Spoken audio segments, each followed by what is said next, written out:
শিবির যদি প্রতিটি ক্যাম্পাসে ছাত্ররা যদি নিষিদ্ধ চায়, তাহলে অবশ্যই আপনারা ছাত্র শিবিরের সকল কমিটি বিভক্ত করে দেন। শিক্ষাঙ্গনে টোকাই যারা আছে, আদুবাই যারা আছে, যাদের বয়স 40-50, যারা এখনো নিজেদেরকে শিক্ষার্থী পরিচয় দেয়, তাদের থেকে ক্যাম্পাসগুলোকে আমরা রক্ষা করতে চাই। আপনাকে শিবির বলা হবে, আপনি বলেন যে আপনাকে ফ্লেম দেওয়া হচ্ছে।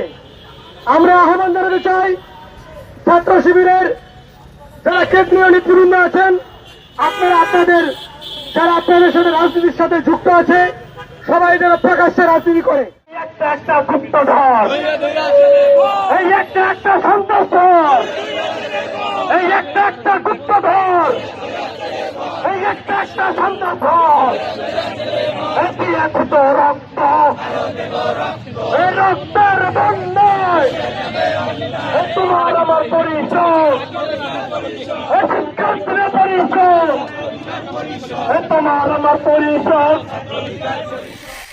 এই সাদিক কাহিনীরা বা ডাক্তার বিপিরা বা তারা প্রত্যেকে যে ধরনের গুপ্তকে ধরিয়ে দিয়ে জেলখানায় ধরতে চান, আমরাও সেই ধরনের গুপ্তদের গুপ্ত রাজনীতি নিষিদ্ধ করতে চাই।